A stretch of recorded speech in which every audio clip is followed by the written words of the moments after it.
living 'cause I'm working for a living. Looking for a job? Tune in. Staffing expert and author Scott Wintrip has some ideas about speeding up the hiring process. His book, High Velocity Hiring, due out next month. He joins us with a preview for job hunters. This book is literally hot off the press because you haven't even seen this final copy, huh? That's true. I was so excited to see that in your hand, Lauren. Okay, so let's begin with key advice for those who are trying to find the best job out there. What should they be doing, first of all? Well, they shouldn't blab. That's Okay. the first thing. You want to ask lots of great questions. Questions are a sign of intellect. Questions are a sign of interest. So if you ask really great questions, it creates great conversations. It's very engaging for the interviewer and very informative as well. One of the things you said, which I thought was interesting, was look for companies or leaders who are doing meaningful work. That's true. Anybody can apply for jobs online.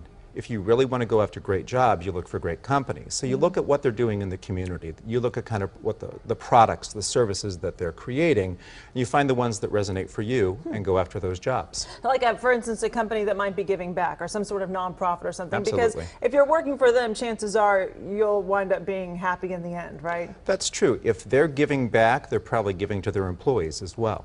Let's hope so. Let's hope so, yes. And to try to break the ice, you know, sometimes you said in your book that it's really important to look for someone who might have something in common with you. Like maybe you can find someone that works at that place that went to the same school as you or something like that, right? From Absolutely. the same hometown. You know, before we did this segment, you and I started connecting about something about kids. It's the same thing. You know, if you find that common ground, you really connect with people. It's a human-to-human interaction versus you're the interviewer, I'm the interviewee, and we have to be all serious. Right, better than just a resume, a piece of paper that you're sending in. Yes. You say the best thing to do, not to blab, ask lots and lots of questions. So take a look at some of these questions we have. I love to know what objectives you have for our meeting.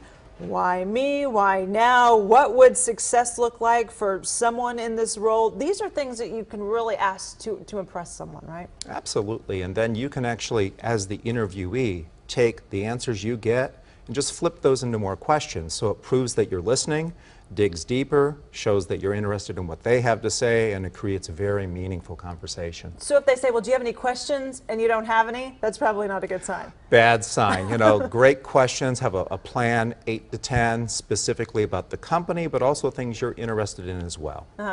As far as experience goes, sometimes just putting it on your resume isn't always the best thing to set you apart, right?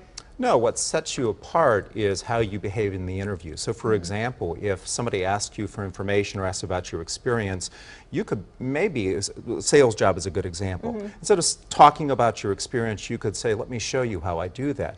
They'll be the person who's being sold to. You're the salesperson. You demonstrate your skill versus talking about doing work.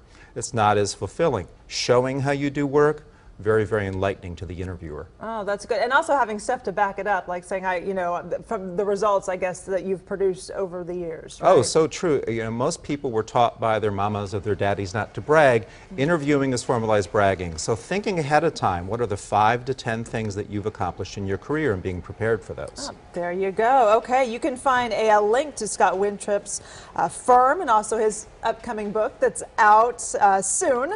We're going to put it on our website, fox4news.com. Thank you so much for coming in. We appreciate it. Great to be with you, It's Lauren. always tough hunting for a job. It is. Thank you.